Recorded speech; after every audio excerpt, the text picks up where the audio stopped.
Assalamualaikum warahmatullahi wabarakatuh. Bersama saya Muhammad Agung Hidayatullah.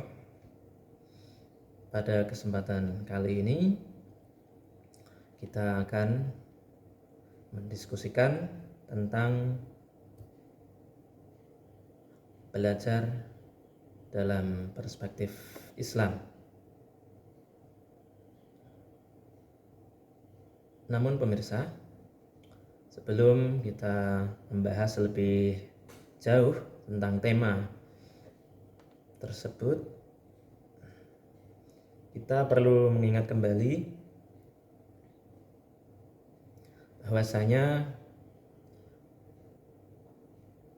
belajar secara kuantitatif berarti aktivitas yang berlangsung untuk mengisi, untuk memenuhi, atau mengembangkan komponen kognitif seseorang. Diisi dengan apa? Diisi dengan informasi, dengan fakta, dengan prinsip, dan materi-materi yang lain. Diisi sebanyak-banyaknya. Artinya berapa banyak materi yang dikuasai anak, itulah yang disebut dengan belajar. Nah, bagaimana pemaknaan belajar pada sisi kualitatif? Pemirsa sekalian, perlu dipahami pula di sini bahwasanya belajar secara kualitatif diartikan dengan pemerolehan makna, arti, dan pemahaman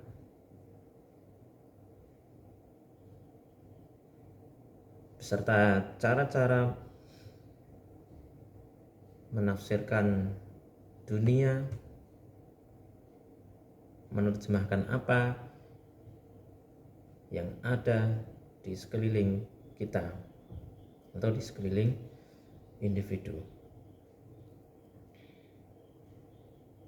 Nah, dengan penjelasan ini, belajar merujuk pada tercapainya daya pikir dan tindakan yang berkualitas. Nah, kata berkualitas di sini perlu digarisbawahi. Nah, berkualitas untuk apa? Untuk menyelesaikan masalah yang dihadapi oleh seseorang. Entah itu masalah hidup pada suatu bidang, masalah di pendidikan, masalah di perekonomian, masalah sosial, dan lain sebagainya. Dengan demikian, perbedaannya ialah jika pengertian yang pertama mengacu pada jumlah atau kuantitas yang secara sederhana dapat diukur atau dikalkulasikan, akan tetapi pemaknaan kedua, belajar, dilihat dari sisi kualitasnya. Nah, pemirsa sekalian, kita juga telah membahas di bagian terdahulu bahwasanya dalam proses belajar seseorang pada umumnya ada tiga fase atau tiga tahapan. Apa saja fase itu? Yang pertama, kita menyebutnya sebagai fase informasi.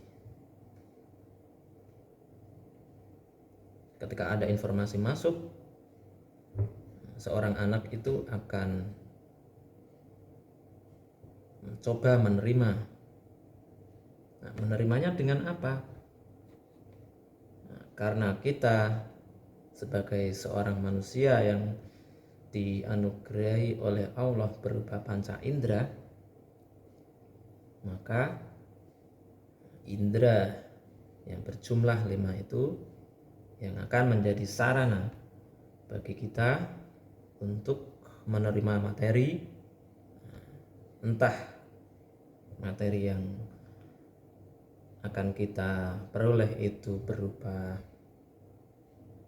hal yang baru ataupun materi yang pada hakikatnya dalam tanda kutip hanya sebagai bahan tambahan atau sekedar pengayaan, pendalaman.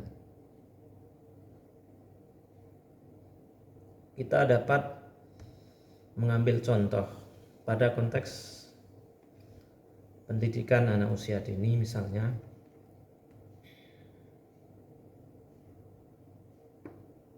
jika ada seorang anak yang berusia 3-4 tahun atau 4-5 tahun, di hadapannya terdapat sebuah benda itu kemudian diduduki oleh orang tuanya atau orang yang lebih dewasa atau siapapun itu yang ada di dekatnya, setidaknya anak itu akan bertanya, benda apakah yang sedang diduduki oleh orang dewasa itu atau orang yang ada di sekitar anak itu.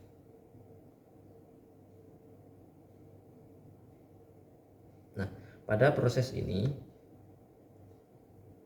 atau pada fase ini, jika anak tersebut sebelumnya memang belum mengetahui sama sekali tentang konsep, tentang benda yang sedang diduduki oleh orang dewasa itu, artinya materi itu adalah materi yang dapat dikatakan baru bagi anak itu.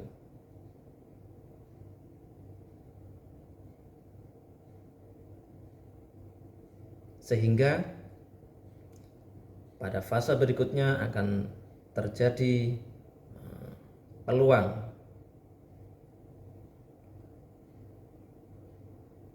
di mana orang yang sedang duduk tadi akan memberikan pengetahuan, memberikan informasi kepada anak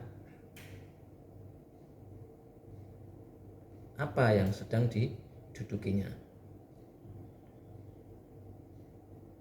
dengan ciri-ciri benda yang diduduki itu adalah berkaki 4, kemudian ada sandaran untuk punggung, dan biasanya ada pegangan untuk tangan kanan maupun tangan kiri, maka orang di Indonesia pada umumnya akan menyebut benda konkret tadi dengan sebutan kursi.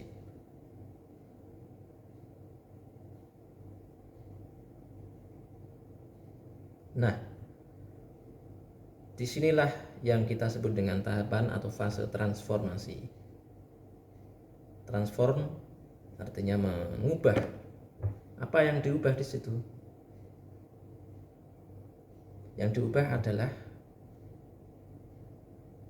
penyebutan benda yang diduduki oleh orang dewasa tadi dengan sekian kata, sekian redaksi, yang itu merepresentasikan ciri dari benda yang diduduki tadi, diubah menjadi sebuah kata yang kemudian tadi kita menyebutnya dengan istilah kursi. Nah, pengubahan materi dari yang kita sebut sebagai benda konkret, benda yang berkaki 4, ada pegangan tangan kanan kiri, ada sandarannya. Nah, kemudian kita rubah menjadi sebutan abstrak yang berupa kursi. Nah, bagaimana dengan fase berikutnya atau fase ketiga?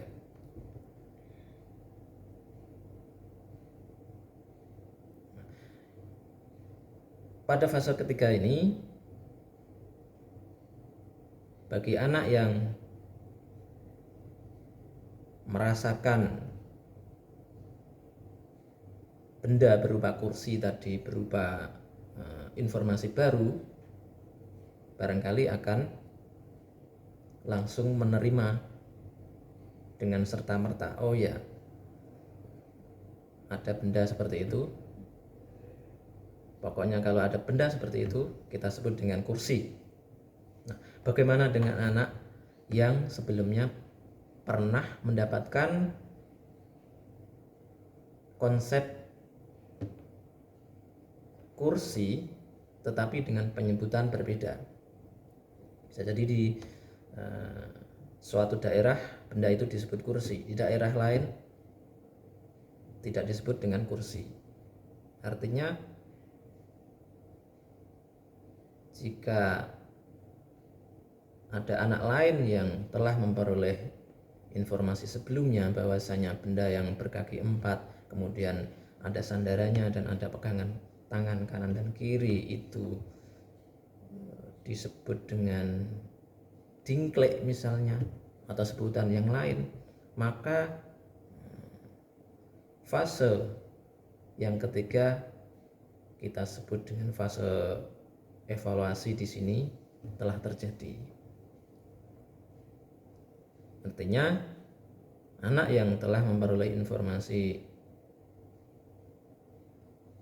benda dengan sebutan dingklek itu akan menilai berbeda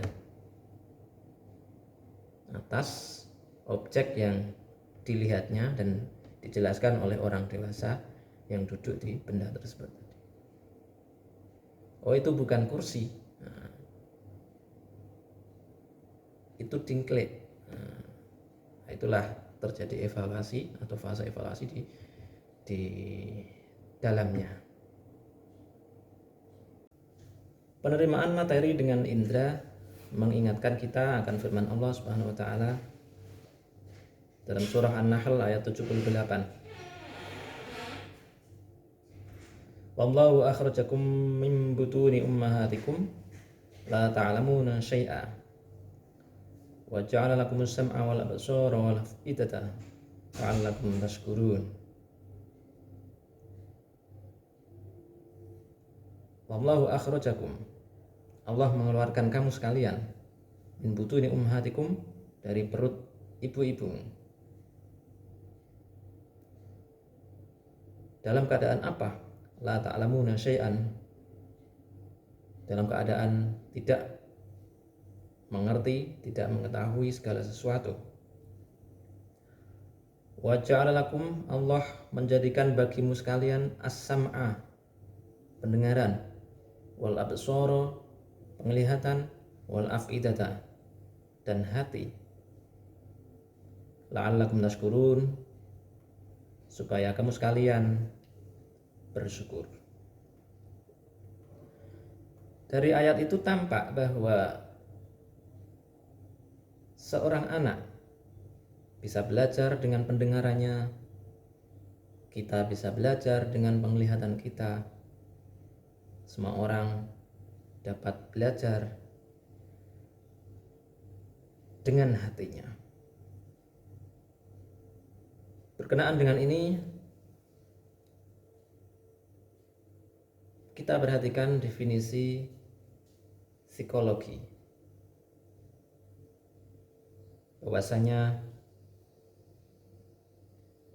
psikologi dimaknai sebagai ilmu atau sains yang mengkaji perilaku organisme. Sementara perilaku organisme di sini mencakup 3 komponen, yaitu kognitif, emosional, dan aksi. Selanjutnya pemirsa, setelah kita memperhatikan kutipan ayat dari surah An-Nahl beserta definisi psikologi, maka dengan penglihatannya setidaknya anak bisa belajar untuk mencapai pemahaman tentang aksi. Dengan pendengarannya, anak bisa belajar untuk meraih pencapaian pada sisi kognitif. Sedangkan dengan hatinya, anak dapat belajar untuk meraih suatu pencapaian pada sisi emosionalnya.